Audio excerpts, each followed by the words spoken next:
ఈ రోజే డౌన్లోడ్ చేయండి, మీ ఫేవరెట్ షోస్ చూడండి.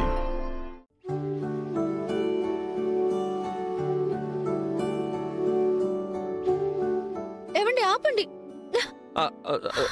సారీ తులసి, అర్జెంటుగా వెళ్ళి ఇంట్లో వాళ్ళందరికీ చెప్పేస్తా.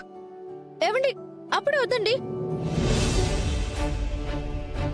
అమ్మా కీర్తి, నువ్వేమీ కంగారు పడకు కీర్తి. నిశ్చితార్థం జరిగినట్టే పెళ్లి కూడా ఏ ఆటంకం లేకుండా జరిగిపోతుంది. అవునమ్మా, నువ్వేం ఆలోచించుకో, నేనున్నాను కదా.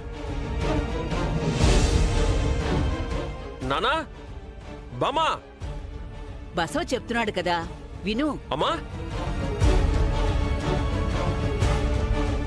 వీడేంటి ఇలా పరిగెత్తుకుంటూ వస్తున్నాడు? ఏమైందిరా? నానా, మీరందరూ ఇక్కడే ఉన్నారా? మీ అందరికీ ఒక గుడ్ న్యూస్ చెప్పాలి. ఏంట్రా అది? పెళ్లి పనుల్లో పాల్గొంటున్నావు అంతే కదా? కాదన్నయ్య, అమ్మా వద్దు. మన కీర్తి ప్రెగ్నెంట్ అమ్మా.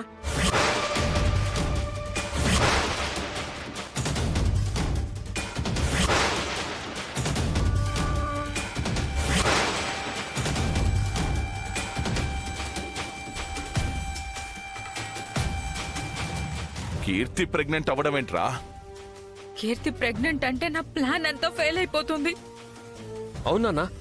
నిశ్చితార్థంలో కీర్తి కింద పడిపోయింది కదా.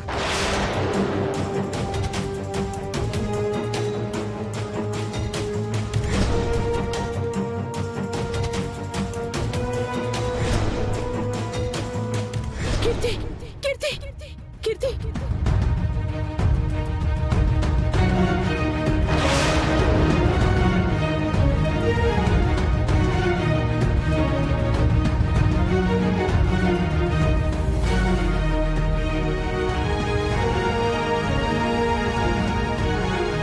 కీర్తి, ఇంక నుంచి నువ్వు చాలా జాగ్రత్తగా ఉండాలి, సరేనా? ఒరే బసవా, ఏంట్రా ఇది? ఇప్పుడేం చేద్దాం?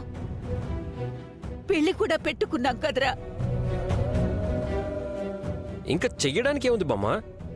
పెళ్లిని క్యాన్సిల్ చేసేసి నా చెల్లి సీమంతానికి ఏర్పాట్లు చేసుకోవడమే. పెళ్లి క్యాన్సిల్ చేసే ప్రసక్తే లేదు. అది కదండి, గర్భవతిగా ఉన్న అమ్మాయికి పెళ్లేలా చేస్తాం?